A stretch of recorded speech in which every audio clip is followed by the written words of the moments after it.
नमस्कार, new India career फोरममध्ये आपलं सर्वांचं स्वागत आहे। या आधीच्या सेशनमध्ये आपण पर्यावरण आणि अर्थव्यवस्था या दोन्ही घटकांचा अभ्यास आपण पाहिलेला होता।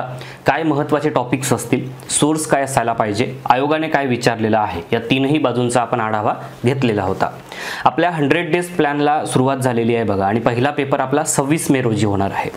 हा 100 डेज प्लॅन काय आहे नक्की याविषयी मी तुम्हाला याआधी सांगितलेलं आहे। याचा उपयोग जो आहे तुम्ही 60+40 या सूत्राने जर केला तर त्याचा जास्त फायदा होईल।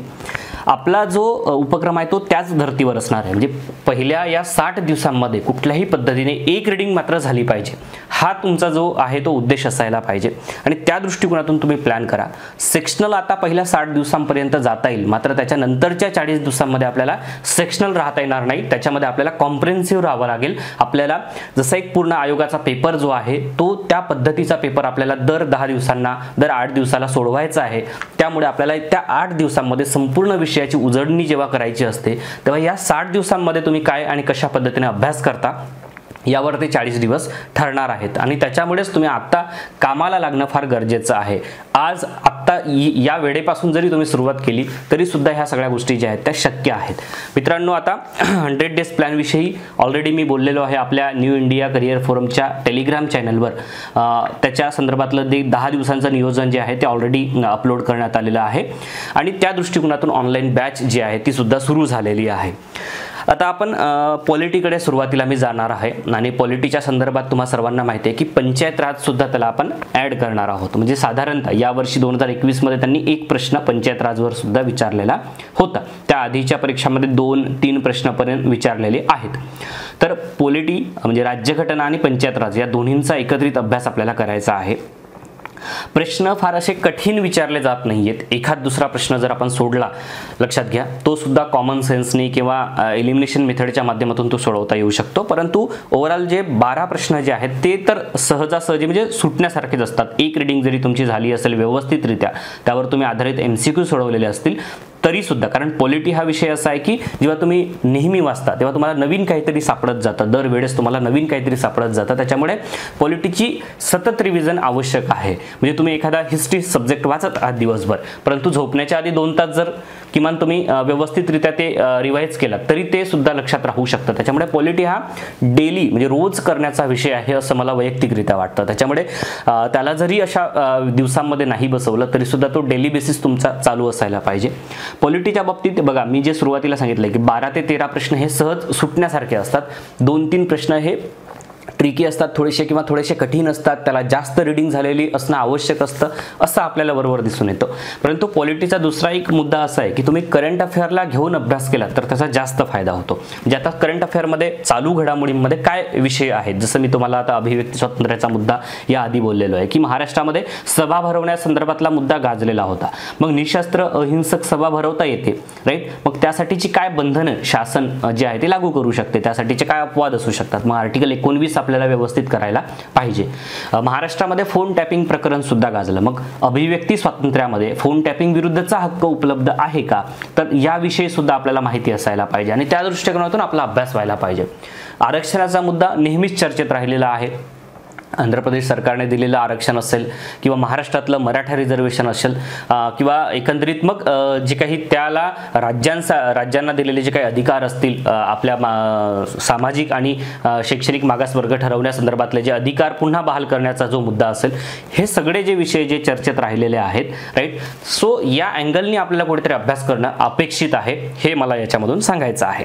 2021चा पेपर माझ्या समोर आहे, मी तुम्हाला यातले काही ठळक मुद्दे सुरुवातीला सांगतो आणि त्याच्यानंतर मग आपण टॉपिक्सकडे जाऊया, ठीक आहे? प्रश्न मेन्सचा अभ्यास, आता याच्यावर मी पुन्हा थोडक्यात तुम्हाला सांगू इच्छितो की जर तुमचा मुख्य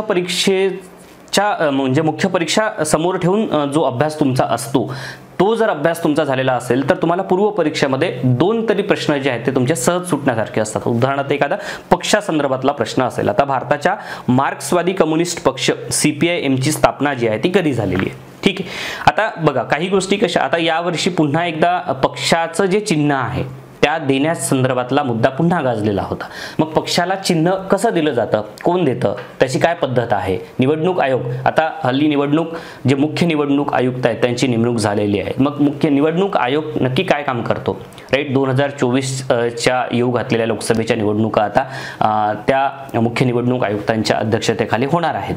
तर त्या अनुषंगाने मग त्याविषयी बेसिक माहिती, निवडणूक आयोगाचं मुख्य कार्य काय आहे, राज्य निवडणूक आयोग नक्की, आता महाराष्ट्रात सुद्धा महानगरपालिका जिल्हा परिषदांच्या निवडणुका यांची चर्चा आहे. सो ह्या सगळ्या गोष्टींवर आपल्याला प्रश्न अपेक्षित आहेत. प्रभाग रचनेचा मुद्दा विचारला जाऊ शकतो, राईट. त्यानंतर राष्ट्रीय आणीबाणी घोषित करण्यासाठी सशस्त्र बंड हा कधी जोडला, म्हणजे 42 आणि 44वी घटना दुरुस्ती आपल्याला एकतरी कुठे ना कुठे अप्रत्यक्ष, मग तो केशवानंद भारती खटल्यामध्ये इकडे असू शकतो किंवा स्पेशली घटना दुरुस्तीवर आधारित सरनाम्यामध्ये प्रश्न येऊ शकतो. त्यामुळे 42 आणि 44वी घटना दुरुस्ती ही मस्ट आहे, ते करायलाच पाहिजे, त्याला आपल्याला टाळता येणार नाहीये, ठीक आहे. त्यानंतर जम्मू आणि अलीकडचा सुरुवातीचा आयोगाचा आणखी एक ट्रेंड होता एज्युकेशनच्या बाबतीत, म्हणजे जे 6 ते 14 वयोगटातील मुलांचा जो शिक्षणाचा हक्क आहे त्यावर ते सतत प्रश्न विचारायचे. अलीकडे 2 वर्षात ते प्रश्न विचारत नाहीयेत, पण त्याच्या आधीचे पेपर्स जर तुम्ही पाहिलं तर ते तुम्हाला सतत प्रश्न विचारताना दिसून येतात. त्यामुळे तो एक ट्रेंड लक्षात घ्यायला पाहिजे. त्यानंतर 97वी घटना दुरुस्ती चर्चेत होती, हे जसं मी आधी सांगितलेलं आहे. त्यामुळे तो आर्टिकल 19 जे आहे ते व्यवस्थित करायला पाहिजे. जम्मू काश्मीर राज्य मानवी हक्क आयोग, आता हा एक प्रश्न, राईट, म्हणजे याचं या दिवशी संपले, म्हणजे 31 ऑक्टोबर 2019 ही तारीख त्यांना विचारायची होती. 31 ऑक्टोबर 2019 या तारखेवर 2 प्रश्न 21च्या प्रश्नपत्रिकेमध्ये तुम्हाला याच्यामध्ये दिसतील, जो म्हणजे लडाख संदर्भातला एक प्रश्न होता बघा. म्हणजे 31 ऑक्टोबर 2021 रोजी लडाख हे केंद्रशासित प्रदेश बनले, म्हणजे त्यांना तारखेवर फोकस करायचा होता, त्यामुळे त्यांनी 2 प्रश्न विचारले. मग पुन्हा एकदा ते प्रश्न विचारला जाऊ शकतो का, तर तो मॅप बेस पण प्रश्न येऊ शकतो. त्याच्यामुळे तुम्ही सध्याचं जे काही जम्मू काश्मीर आणि लडाख याचा जो ॲक्च्युअल मॅप आहे तो तुम्ही एकदा गुगल करायला पाहिजे आणि व्यवस्थित त्याचं व्हिज्युअलायझेशन जे आहे ते करायला पाहिजे, ठीक आहे. त्यानंतर नेक्स्ट आहे की 74वी जी घटना दुरुस्ती आहे, म्हणजे 92 भारतीय राज्यघटनेतील 1992च्या 74व्या घटना दुरुस्ती कायद्याप्रमाणे शहरी भागामध्ये रिकामी जागा प्रकारच्या नगरपालिका आहेत, म्हणजे बेसिक प्रश्न होता. जिल्हा न्यायाधीशासंदर्भातला प्रश्न होता. त्यानंतर मग सोर्स जे आहेत कॉन्स्टिट्यूशनमधले जे सोर्स, एखादा मुद्दा असेल तर तो आपण कुठून घेतलाय, कुठल्या राज्यघटनेचा त्याला रेफरन्स आहे, यावर जोडायला स्वरूपात प्रश्न आहे. राष्ट्रपतीच्या संदर्भातला प्रश्न असेल किंवा 105वी घटना दुरुस्ती म्हणजे 21चा करंट अफेअरचा प्रश्न तुम्हाला याच्यामध्ये दिसेल. विधान परिषदेचा प्रश्न तुम्हाला याच्यामध्ये दिसेल. कॅगवर एक प्रश्न असतो, कॉन्स्टिट्यूशनल नॉन कॉन्स्टिट्यूशनल बॉडीज व्यवस्थित करून ठेवा, कॅग करून ठेवा, ठीक आहे. त्यानंतर नेक्स्ट आहे की अनुसूची संदर्भातला एक प्रश्न आहे, बेसिक प्रश्न. त्यानंतर जसं आता भाषेचा जो आहे, अभिजात भाषेचा दर्जा आम्हाला द्यायला पाहिजे, मग त्या अनुषंगाने पॉलिटिकल अँगलने प्रश्न विचारला जाऊ शकतो, ठीक आहे. लोकसभेचे अध्यक्ष आहेत, शोषणाविरोधाचा हक्क, FR, DPSP आणि FD म्हणजे फंडामेंटल ड्युटीज, यावर एक प्रश्न हा हमखास आहे. त्याच्यामुळे तुम्ही हे 3 चॅप्टर व्यवस्थित करून ठेवा, त्याची रिव्हिजन व्यवस्थित करा, ठीक आहे. सोर्सच्या बाबतीत आता मी एकदा सांगेल तुम्हाला की बघा, एम लक्ष्मीकांत हे मस्ट आहे, एम लक्ष्मीकांत वाचायलाच पाहिजे, लक्षात घ्या, त्याला पर्याय तर नाहीच आहे. एम लक्ष्मीकांत जर तुम्ही वाचलात तर बऱ्याच अँगलने तुमचा अभ्यास जो आहे तो व्यवस्थित पॉलिटीचा होईल. बाकी आणखी जर याविषयी जर बोलायचं, बघा इंडिया नावाचं जे काही इयरबुक असतं त्याच्यामधून सुद्धा पॉलिटी हा सेक्शन तुम्ही केला तर त्याचा सुद्धा तुम्हाला फायदा एक्झाममध्ये नक्की होतो. पंचायत राजच्या बाबतीत तुम्ही कुठल्याही बाजारातलं एक पुस्तक वाचा, 1-2 प्रश्न असतात त्याच्यामुळे त्याची व्यवस्थित रिव्हिजन केलात तरी पुरेसा आहे.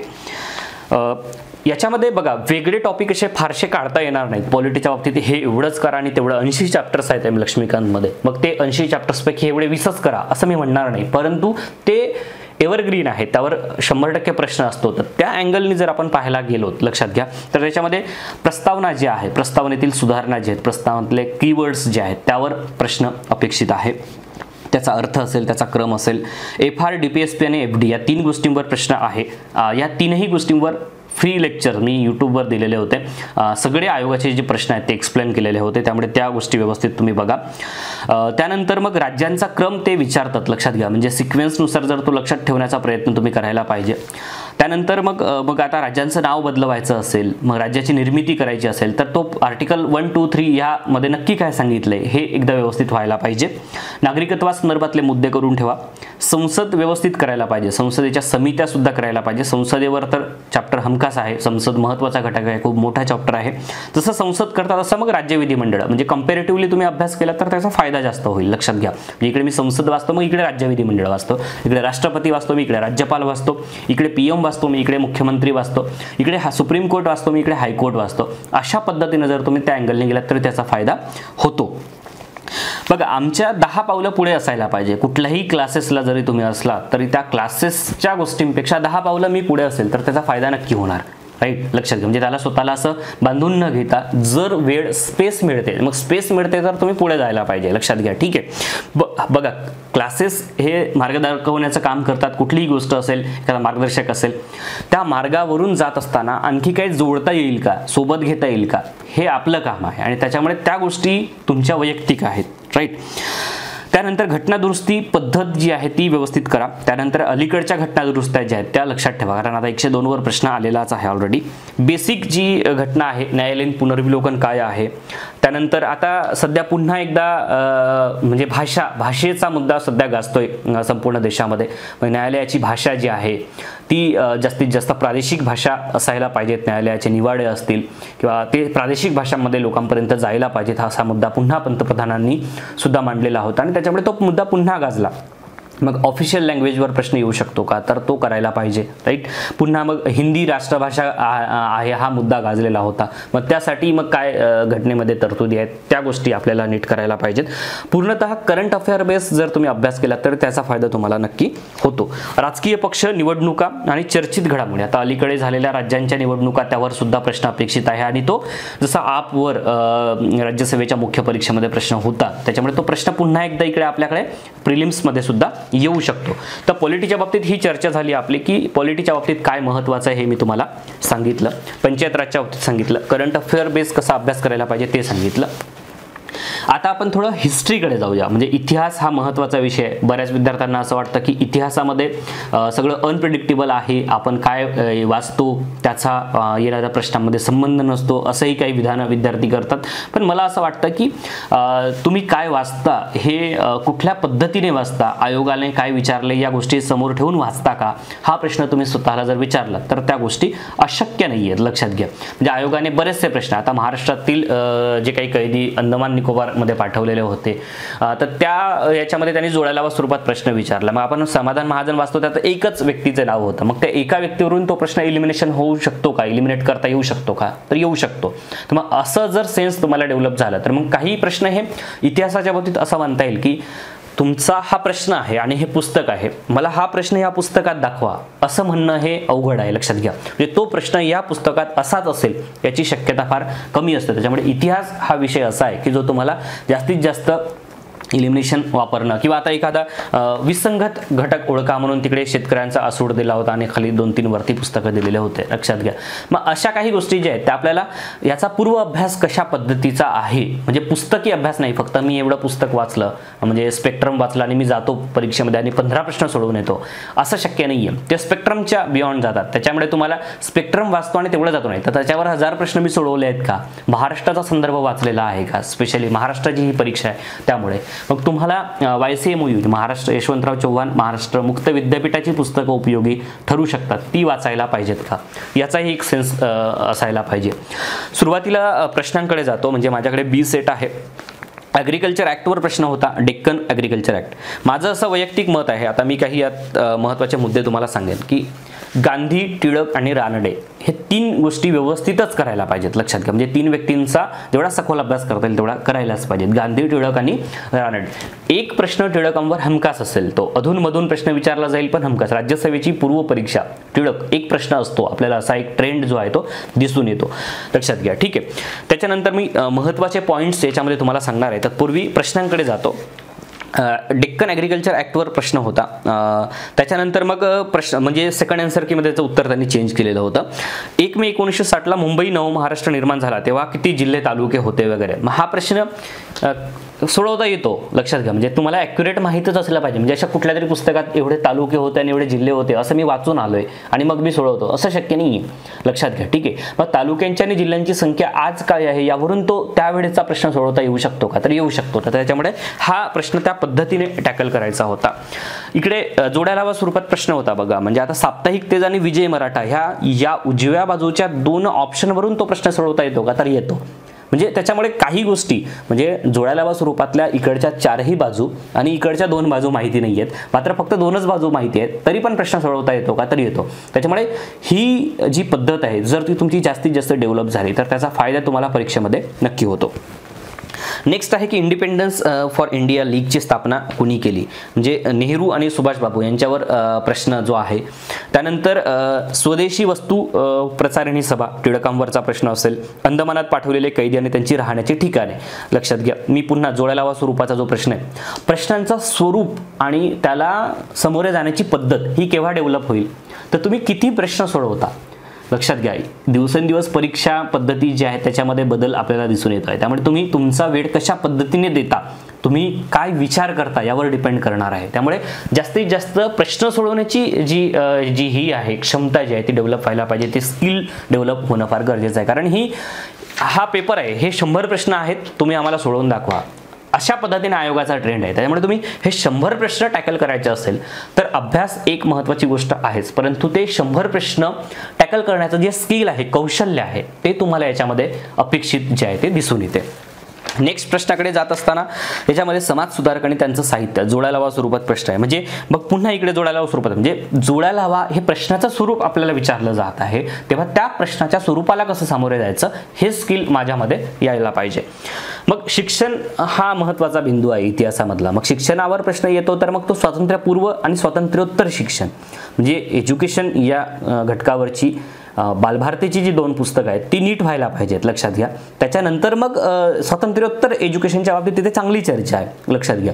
राईट. मग आता प्रश्न हा जो आहे तो सहज सुटण्यासारखा प्रश्न होता. म्हणजे राधाकृष्ण आयोग आहे, मुदलियार आयोग आहे, NCERTची स्थापना असेल, कोठारी आयोग असेल. मग अशा स्वरूपाचा जोड्या लावाचा स्वरूपात प्रश्न हा स्वातंत्र्यपूर्व एज्युकेशनवर येऊ शकतो का, तर येऊ शकतो. मग असे 5 प्रश्न माझे सोडवून झाले आहेत का, किंवा त्या अँगलनी मी गेलेलो आहे का, हा एक विचार जो आहे तो डेव्हलप व्हायला पाहिजे. त्यानंतर नेक्स्ट आहे की ठीक आहे, म्हणजे काँग्रेसवरचा प्रश्न जो आहे तो त्यांनी नंतर पुढे रद्द केला. हिंदू कोड बिलावरचा प्रश्न त्यांनी होता, म्हणजे आंबेडकरांवर विचारलेला प्रश्न आपण त्याला म्हणूया. पुढे मुस्लिम महिला आणि त्यांचं जे योगदान आहे त्यावर जोड्या लावा स्वरूपात प्रश्न होता.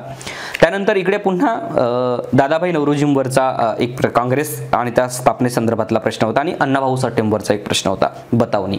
ठीक आहे. आता हा प्रश्न मेन्सचा अभ्यास असणारा व्यक्ती सहज सोडवतो, तर त्याच्यामुळे इथे कुठेतरी 2 ते 3 प्रश्न असे तुम्हाला दिसतील जो मेन्सचा अभ्यास आहे, व्यवस्थित आहे, आणि ह्या सगळ्या गोष्टींचा फायदा जो आहे तो प्रिलिम्समध्ये होताना दिसून येतो. राईट. आपण पॉलिटी आणि हिस्ट्रीच्या बाबतीत चर्चा केली. जसं मी तुम्हाला एक टॉपिक सांगितला की टिळक, रानडे आणि गांधी ह्या 3 गोष्टी व्यवस्थित करा, 3 व्यक्तींचा अभ्यास एकदा व्यवस्थित करा. नसेल तरी ते सुद्धा तुम्ही सर्च करून वाचा. महत्त्वाच्या ज्या क्रांतिकारी संघटना आहेत आणि त्यांचा जो काही कार्यक्रम होता, त्यांनी जे काही कट रचले होते, काहींची हत्या असेल, त्यांच्यावर चाललेले खटले असतील, या सगळ्या गोष्टीवर प्रश्न अपेक्षित आहे. HRAवर प्रश्न येऊन गेलेला आहे आणि येऊ शकतो, कारण काकोरी कट पुन्हा चर्चेत राहिलेला मुद्दा होता. उत्तर प्रदेश सरकारने त्यावर चर्चा केलेली होती, तुम्हा सर्वांना माहिती आहे. त्याच्यामुळे या गोष्टी करा. असहकार आणि सविनय कायदेभंग तर मस्ट आहे, ते करूनच ठेवायला पाहिजे. खिलाफत मुवमेंट, गांधीजींचे सुरुवातीचे सत्याग्रह असा एक क्रम ठेवा. सुरुवातीचे सत्याग्रह, मग त्यांनी केलेलं काम असेल. गांधी आयर्विन करार, गांधी आणि टिळक, गांधींचे गाजलेले जे वाक्य आहेत ते तुम्ही करायला पाहिजे. वर्तमानपत्र आणि गांधी. ठीक आहे. महत्त्वाच्या क्रांतिकारी संघटना, स्त्री समाज सुधारकांचा अभ्यास असायला पाहिजे. स्वातंत्र्य लढ्यात स्त्रियांचे योगदान काय आहे. राईट. मी पंडिता रमाबाईंविषयी सांगितलेलंच आहे. राष्ट्रीय काँग्रेसची अधिवेशने, महत्त्वाचे ठराव काय होते, राष्ट्रीय काँग्रेसची स्थापना, त्यामागचा हेतू काय होता, त्याची सुरुवातीची अधिवेशनं काय होती, सुरुवातीला मवाळांची मागणी काय होती, मवाळांचा हेतू काय होता, त्यांनी काय मागण्या केलेल्या होत्या. वर्तमानपत्र आणि संपादक हा एक ट्रेंड तुम्ही करा. गव्हर्नर जनरल आणि कार्य, त्यानंतर महसूल व्यवस्था, त्यामध्ये झालेले बदल जे आहेत, ब्रिटिशकालीन व्यवस्था, कायदे बदल आणि स्पर्धात्मक परीक्षा हा एक विषय तुम्ही ठेवा. समाजसुधारक संघटना, त्यांचे विचार, फुले, आंबेडकर, टिळक आणि विशेष करून पुणे आणि पुण्याच्या आजूबाजूचा भाग, ह्या सगळ्या गोष्टी. मुस्लिम सत्यशोधक चळवळी आपल्याला करायला पाहिजे. मुस्लिम समाजातील ज्या समाज सुधारणा आहे त्यासाठी कोणी काय प्रयत्न केलेले होते, हा एक अँगल आपला अभ्यासाचा असायला पाहिजे. क्रांतिकारी चळवळ करा. समाज सुधारणामध्ये मुस्लिम, शीख आणि हिंदू तीनही व्यवस्थित करा. आदिवासी आणि कामगार चळवळी व्यवस्थित करा. 11वीचं जे जुनं पुस्तक आहे ते तुम्ही वापरायला पाहिजे.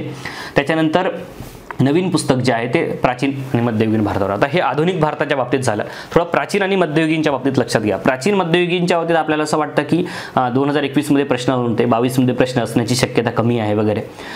आपण असं प्रेडिक्ट करू शकत नाही. त्याच्यामुळे मला असं वाटतं की तुम्ही स्किप नाही करायला पाहिजे, प्राचीन मध्ययुगीन करायला पाहिजे. फक्त ते कुठून करायचा हा महत्त्वाचा मुद्दा. आता बरेचसे विद्यार्थी लुसेंटमधून वाचतात. लुसेंट तुमच्याकडे आहे. 11वीचं जे जुनं 11वीचं नवीन पुस्तक आहे किंवा मग 6वी आणि 7वीची जी जुनी पुस्तकं होती ती सुद्धा तुम्ही करू शकता. नव्या पुस्तकांमध्ये सुद्धा चांगली माहिती. सोर्स म्हणजे फार असं दडवून ठेवलेलं आहे असं काही नाही आहे. सोर्स अवेलेबल आहे. यशवंतराव चव्हाण महाराष्ट्र मुक्त विद्यापीठाची पुस्तकं असतील, सोर्स बराच आहे. युनिक अकॅडमीचं पुस्तक असेल, मग सोर्स आपल्याकडे भरपूर उपलब्ध आहेत. मग त्यातून निवडायचं काय हे प्रिव्हियस इयर क्वेश्चन्सवरून तुम्ही स्वतः ठरवायला पाहिजे की मी काय याच्यामधून अभ्यास करायला पाहिजे. राईट. YCM बेस्ट आहे असं मला वैयक्तिक वाटतं. नेक्स्ट आहे की 5 ते 6 प्रश्न अपेक्षित आहेत. मग 5 ते 6 प्रश्न आहेत तर मग ते कशावर फोकस असतील. मग मी सगळे राजे करू की त्यातील जे काही साहित्यिक होऊन गेलेले असतील किंवा त्यातील जो वास्तुकलेचा जो काही इतिहास असेल तो मी करायला पाहिजे का. म्हणजे या अँगलनी तुम्ही विचार करायला पाहिजे. प्राचीन आणि मध्ययुगीन भारतावर आयोगाने आत्तापर्यंत काय प्रश्न विचारलेले ते याचा एक ट्रेंड लक्षात घ्या. राईट. त्याच्यानंतर मग जे मंदिर असतील, जे काही चित्रकला असेल, त्याच्यानंतर मग आता मग भरतनाट्यमवर प्रश्न येऊन गेलेला आहे ऑलरेडी. तर मग आता जे काही शास्त्रीय नृत्य आहेत ते करायला पाहिजेत का. अलीकडे जे काही महत्त्वाचे कला किंवा संस्कृती या घटकामध्ये जे काही करंट अफेअर्स जे काही घडलेले आहेत तर त्या अँगलने आपला अभ्यास असायला पाहिजे का, तर असायला पाहिजे. आता हडप्पा चर्चेत होतं, मग हडप्पावर प्रश्न येऊ शकतो, लक्षात घ्या. ठीक आहे. त्याच्यामुळे हा आपला अँगल जर असेल तर त्याचा फायदा होतो.